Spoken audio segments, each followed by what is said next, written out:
Thank you. So let's start. There is little time. Who knows what is Itaipu Dam?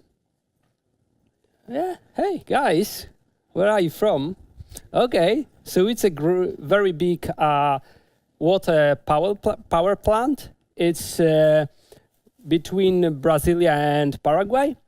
So it's actually second biggest water power plant in the world.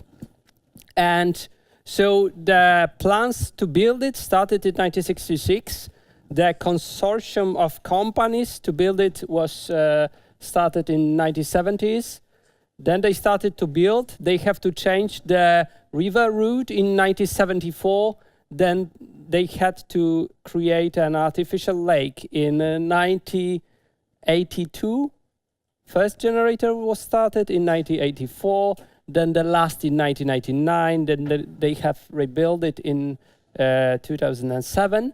And then there was a huge failure in this power plant. So I think it was the biggest power failure, the biggest blackout ever in the history. First time the whole country was blacked out. It was Paraguay. And I won't tell you why. I will tell it at the end of the speech. So keep concentrated why it happened. Okay, so year ago in GrowBots, we were maintaining an application that was like this dam. So it was huge, monolith, hard to move forward, hard to add another features, and hard to maintain it. And GrowBots is a small company that's doing sales automatization. We are mainly a Python house, that's why I'm here. And we've got around 30 developers. And we've got more or less 20 micro and not microservices. And I'd like to be a full stack data scientist in GrowBots.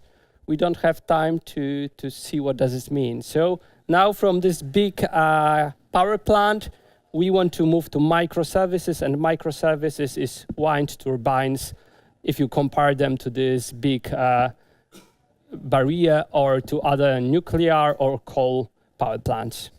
Okay, so what are microservices? It's actually a way of designing systems that have that we always had the notion of components in big systems, and in microservices, these components are services. They are not libraries or other parts, modules, they are microservices.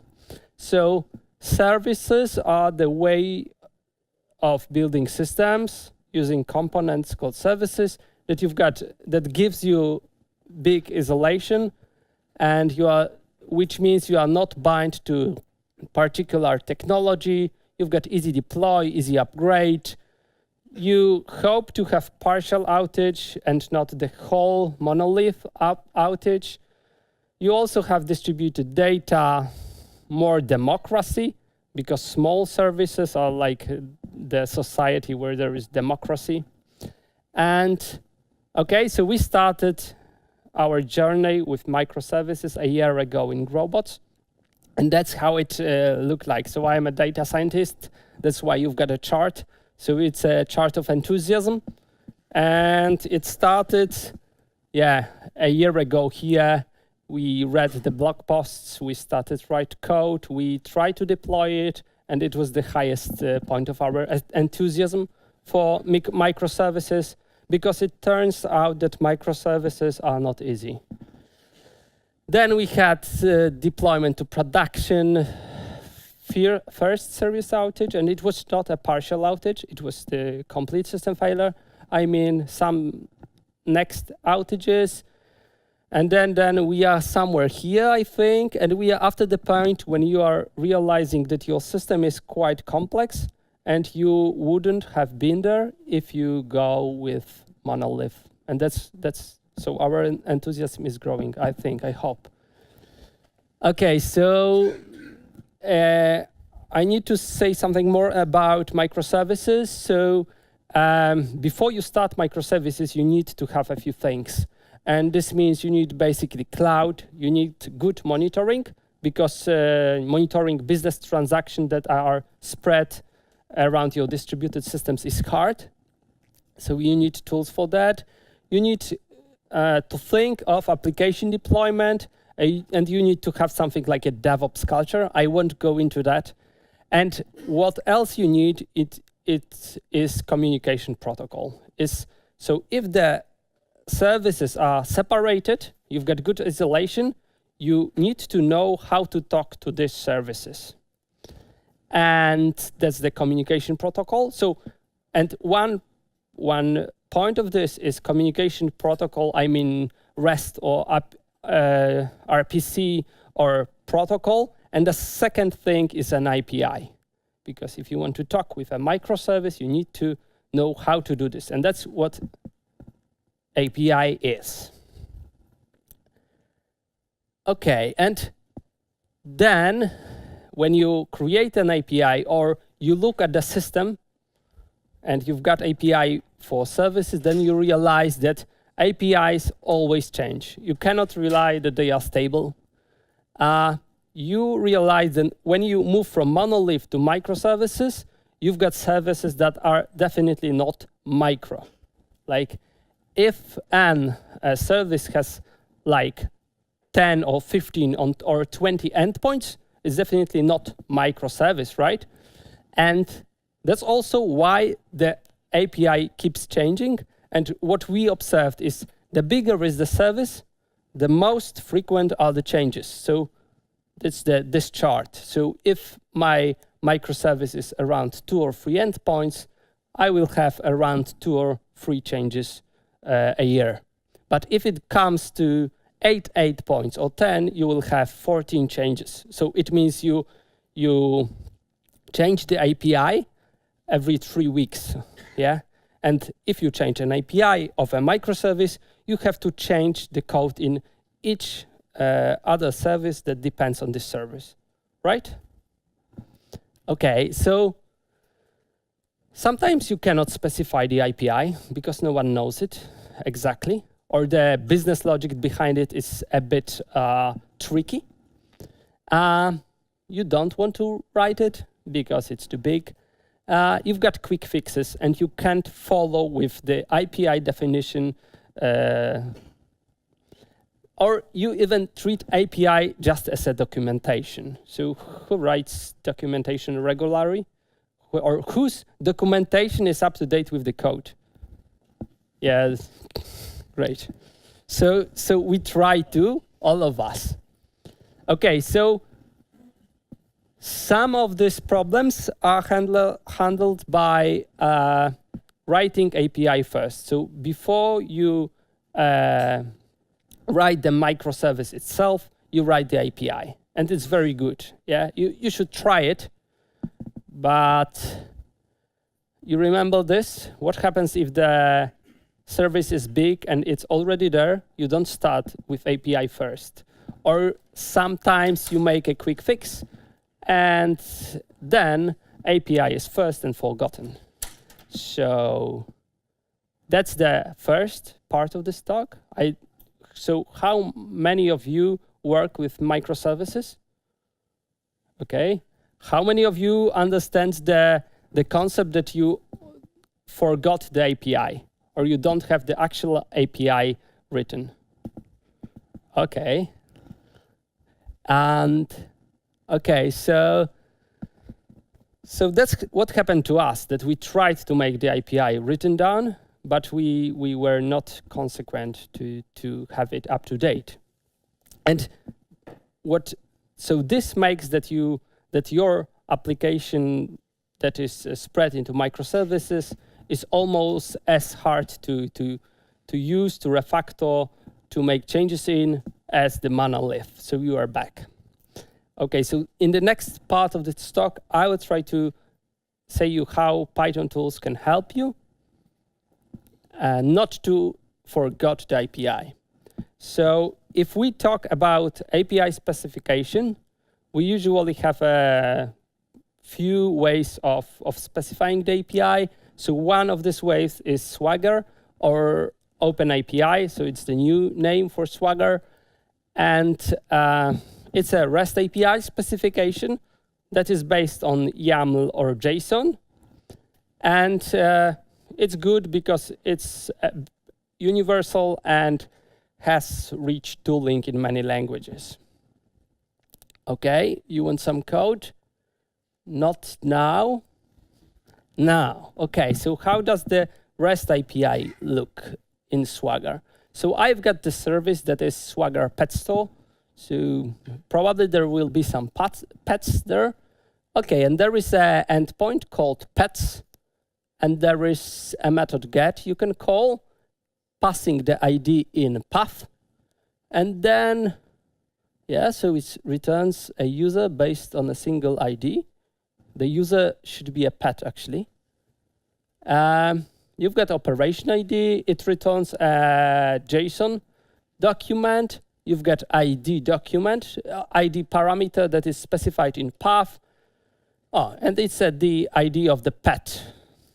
And the response is 200, and you've got the schema of the response that is defined here. So pet is basically ID and a name. Oh, and there is also a tag, which is not required, okay? Very simple microservice that holds some pets. You cannot change them, and you can get it using the get endpoint. Okay, so what tools do you have if you have the microservice and you want to work with it? So I assume that you've got some other microservices that will use the pet store service. So what you start with clients. So how to call this pet store microservice. And what you usually start is here, is you use the requests library. That is quite common. And in every microservices that uses the pets, so you write the code requests, get to the endpoint, right? And then you add some authorization to these requests. Then you usually add some validation. If the pet store returned you a correct pet, then you add some processing of the data. So when you get a JSON document, you want to change it into a Python object, for example. And then you see that in different microservices, you have the same code to call to the pet store microservice. And then you think, oh, this code is duplicated. Let's make client to pet store a separate library. But then, if you have this, yeah, you are happy because you don't have the dependencies.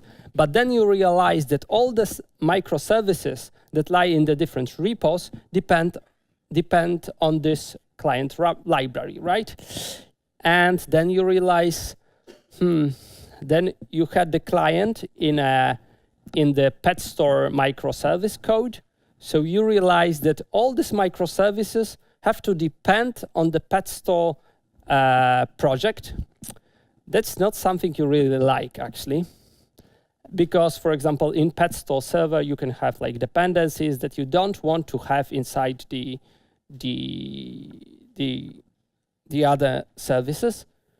Okay, so you make client to pet store another library, pet store client, let's call it. You make another repo or a sub-project for them. And what happens next? You realize that you share models of the data. For example, the Python classes that define a pet, you share between pet store microservice and pet store client. Yeah, that's natural, but you don't want to share it. And then you think, okay, I need a different library, pet store models, right? So now I have pet store models, pet store client, and pet store microservice projects. And of course, the last two depend on the first one, right? Now it's clear, but then you realize, hey, microservice, and I've got already 3 Python libraries. I was supposed to have a simple code with microservices that fits into a couple of hundred lines. Then you think, okay, I've got too much libraries, so let's put the clients to all of my microservices into one library. That's smart, right? But then you realize that this library is completely unmanageable because you don't know who uses which fragments of code in this library. And every time you want to change some line in this library, you don't know who's going to suffer from this change. That's what we do. And there are two ways from this to get out of there. One is the black hole, and you never return to the word. And the other one is going to no clients again. And you are happy to survive. And then you ask yourself, why did I end it in this loop? Yeah. And then you think back of the API of the service, and you think, why wasn't my API enough? Like the API specified in Swagger, why wasn't it enough? Why do I have to write the code if I have something in API? Yeah? And then you go to internet, to Google, and you start to search for some tools, okay? So there is a nice thing, Swagger editor. So I've just put the code of the Swagger here, and I clicked generate, and I can generate Python client. Whoa, whoa, whoa. I've got a Python client for free. Let's see it, okay? So I'm very excited. I open the repo that I've just downloaded, and I see, whoa. That's a bunch of files, right? Let's see what's in the code. So I've got the whole library, a lot of files, and there is API client, some dependencies, and the code. This is the pet store client, API client. It starts here. Whoa. Then you realize maybe it's my screen. Maybe I should rotate my screen, or is something wrong? So this is the code generated from your Swagger file in Python. First attempt. You go deeper. It's not the thing you wanted, right? You don't want to have code that is that big just for generation. And then you think, okay, why can't the code be generated on the fly? Okay, and you search, and you see there is a library for that. It's called Yelp Bravado. You just do Bravado client, import Swagger client. You pass the URL for the Swagger file. That's here. You create a client, and you get client pets. That's the name of the endpoint. Find pets by ID. That was the operation ID. You didn't know what was it for. Find pet by ID. I add ID here, and I get a result. Whoa, so simple, right? And what it does for you. You've got validation for free. It's easy to configure the authorization. And it looks nice, right? Okay, so let's say we've got the clients thing done. What happens to server side? Like you go back and you want to, okay, I've got the API, I've got the client that is consistent with the API because it's generated on the fly, right? And then I want to make sure that my server is consistent with the API. Okay, so there is also nice library, Flask RESTful Swagger. There is a similar library for Django. Okay, so I have to define the pet resource. Okay, so it's for pets. You put the Swagger doc here, so returns a user that it has to be a pet, not a user. By ID, yeah, that's the same what I've written in the YAML file, right? And then you have the get method that gets ID and returns a pet model. Okay, what is a pet model? So pet model is again the same I had in my Swagger file, right? And I have to create an API for that and add this resource, the pet resource, under this endpoint. Whoa. So this was a lot of code. Why can't I just use the API that's written in YAML or JSON straightly? Why is it so complicated? So let's see. So you're happy because you have the models validation. You can have the Swagger file generated automatically for the endpoints you defined here. That's nice. And you've got something that the REST API is oriented around the resources, actually. You may like it or not. But then you realize that you've got lots of boilerplate, and now you go to API first, and you are thinking of the process. So you define the API, and then you have to divide it into pieces that are here connected to resources and to some models. You have to define these models. And how does it work? So when you change the endpoint, you change the documentation that is here, and also go back to the file that has the API specification for the whole microservice. Okay, that's again not the way you want to go. So, but there is also another library called connection. So now it's the demo part. So again, I go to the editor.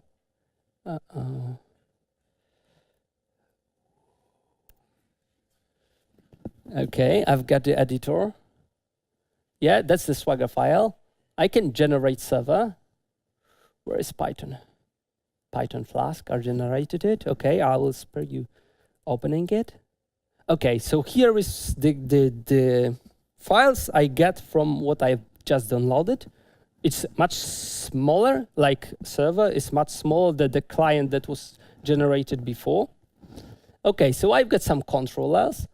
I've got my Swagger file, that is the Swagger file I wrote. Okay, that's nice.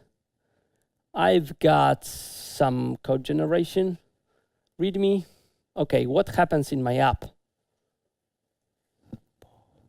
Okay, it's simple Flask app.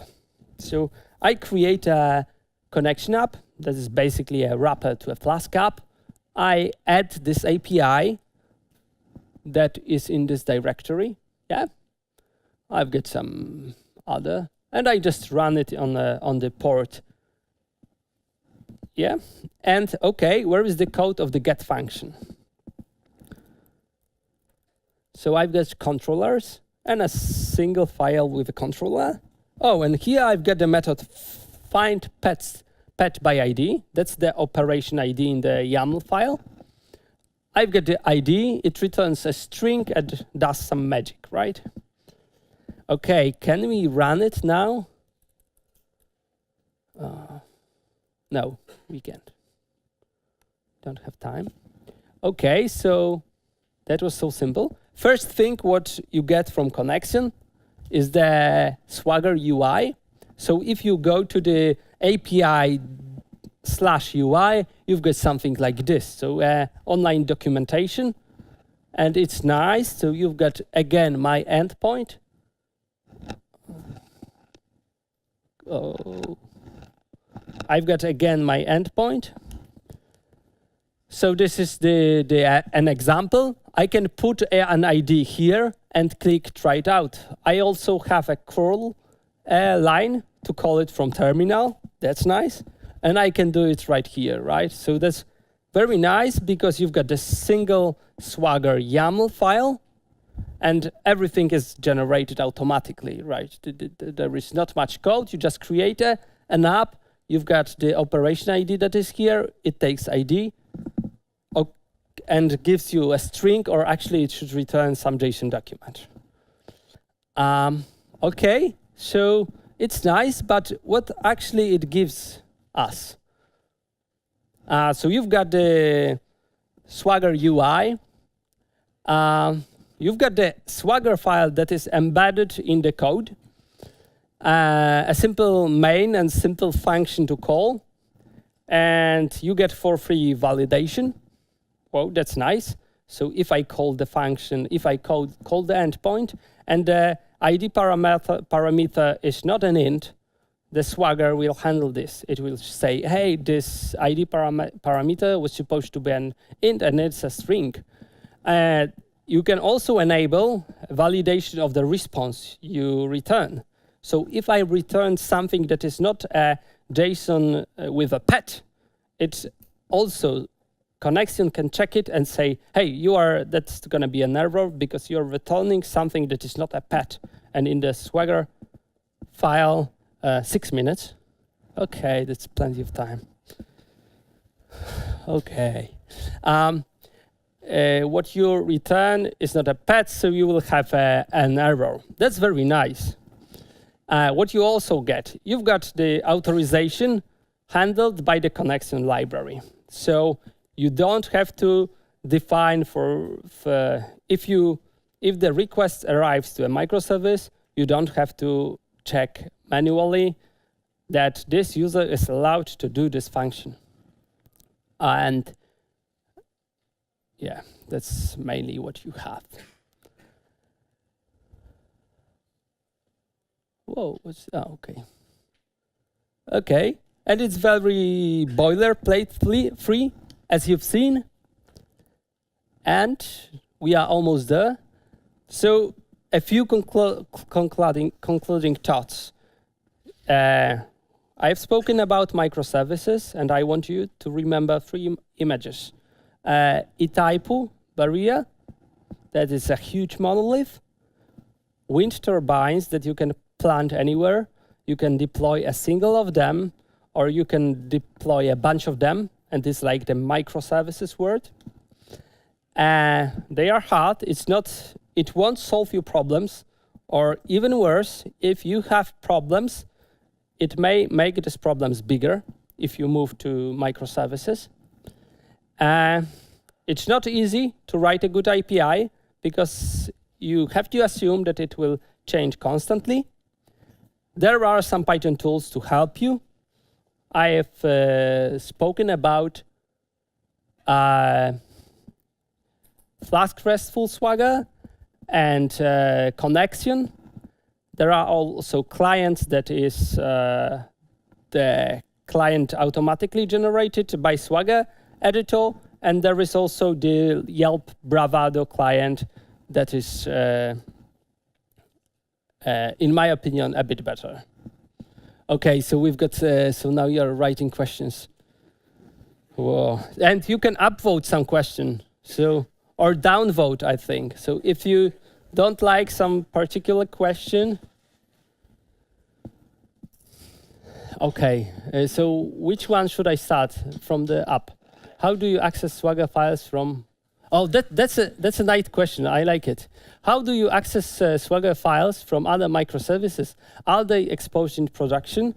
In production, no. But in the staging environment, you can expose it. Of course, you don't want to be them exposed in production. That depends on your security. Are your microservices visible from the whole internet or no?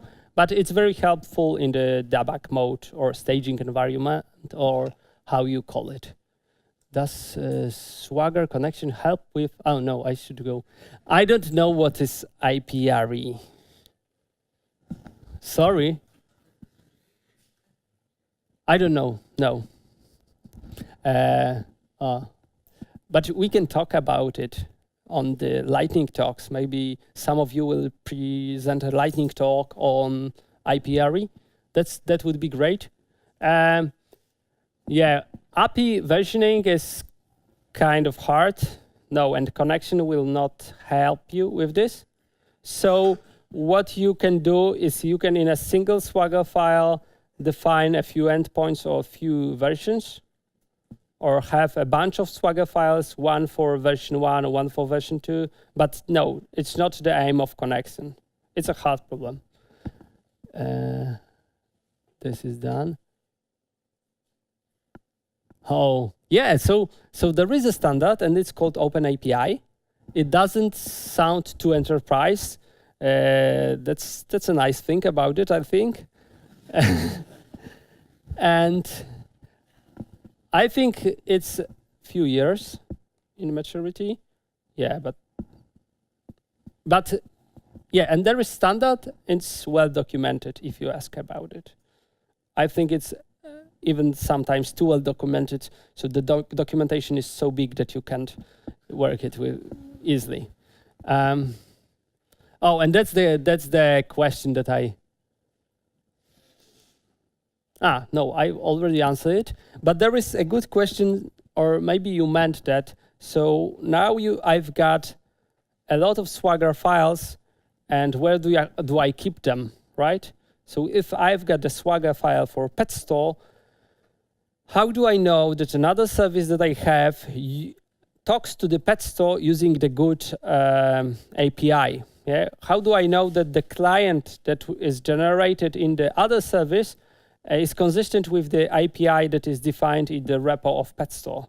So we didn't solve this problem yet. We want to have something like a Swagger API repository. That will be something like a Docker Hub or something like this. If we have some free time, we would probably write it, but not yet. It's a nice project for open source if you are thinking of one.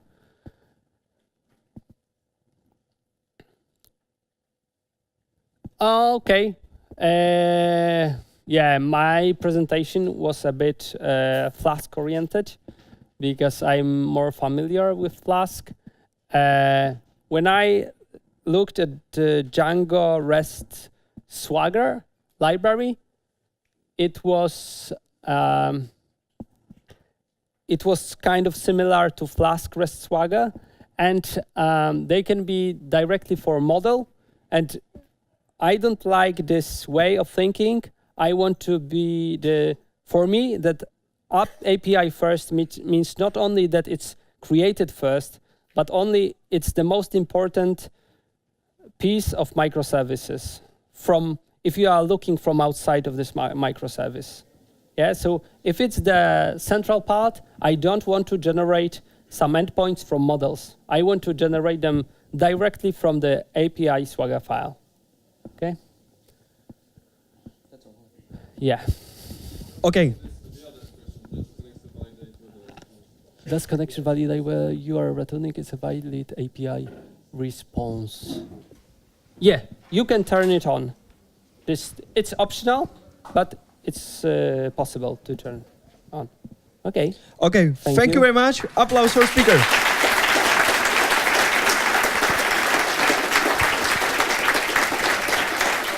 Okay.